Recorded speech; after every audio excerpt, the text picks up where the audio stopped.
Hi, welcome back to my channel, Ren Country Sticks. In quite a while since I made a video. We're just slowly starting to get back into the sticks. I'm not doing an awful lot at the moment. This is going to be a short video, but something a wee bit different for you. So we're going to start simple. Antler. And if you can find a piece of antler that's shaped so you can grip it nicely, they make nice sticks. Now, it's no good just having a plain piece of antler.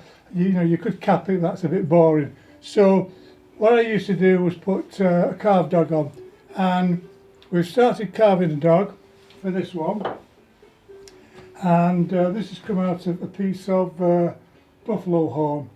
Have we got it to hand? 1 minute.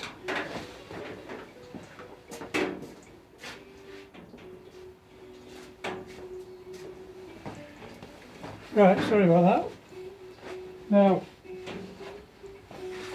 you can buy offcuts of buffalo horn like this, and I'll tell you where I get them from. I'm not being paid to do this. I get them from Highland Horn. Just put that in Google and you get all your stick making stuff from Highland Horn.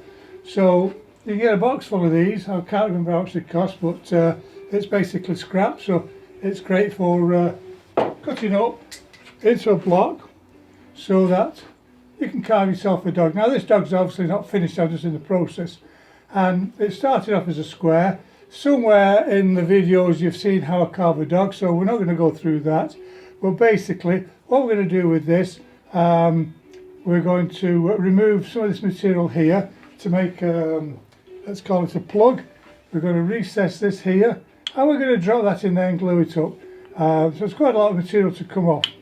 So it'll look something like that, but obviously there's a lot of material to come off. You could put a collar on here. I think I'm going to try a collar. I'm going to find myself a piece of hazel, which is passable, but sort of not the best, because this is just a little hiking pole. They're going to be cheaper sticks. So as I say, you don't want to use your best hazel, but you also want substantial. So we may put a collar on there, we may not. We may just put a spacer in, which we'll see when the time comes. So again, your antler, you can get a bag full of these from Highland Horn. You tell him what you want, and he'll do his best to pick them out. So quite long pieces, these can be cut down. As long as you've got something which has got a bit of a curve on it, you know, which is going to make it nice to hold in the hand. Some lightweight ones, some thicker ones. So there you go. So that's all I'm going to show you for the time being. I'm going to work on this this carving, remove some of this material at the bottom to make, as I say, a plug to drop into this. We're going to carve that out. That can drop in there. I am going to keep these videos a lot shorter than they were in the past. They became very, very long. I know some people want to see everything that goes on, but basically it's not very practical. So we're going to try and sort of keep them short, keep you informed as to what we're doing.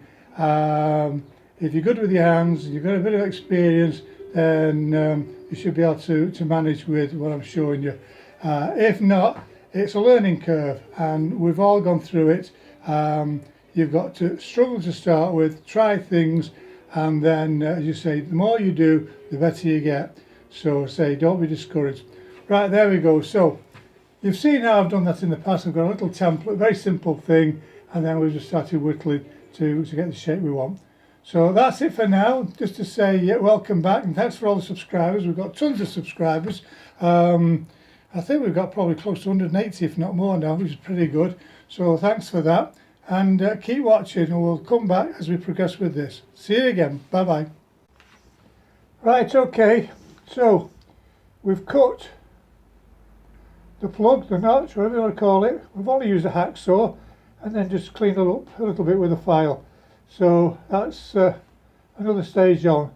So we're going to dig the core out of the top of the antler now and match these two up, and then we need to take all this waste off around there. So that's the next part.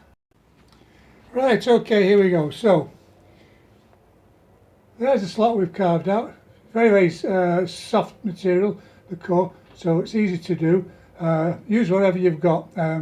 I've used like a Dremel and what have you, but you could use just a drill, basically. Drill it out, take the corners off that, and then that'll drop in there.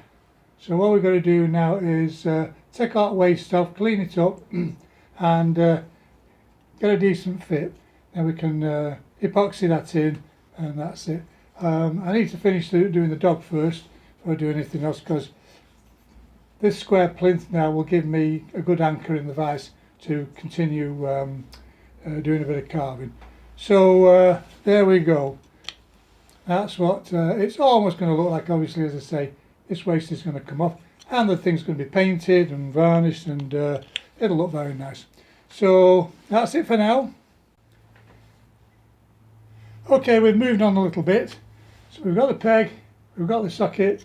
That's going to go in there. You can see that we've taken off a little bit of waste at the back. I think I'm going to glue this in so it's solid, and I can take that buffalo horn off right up to the antler. So that one's painted.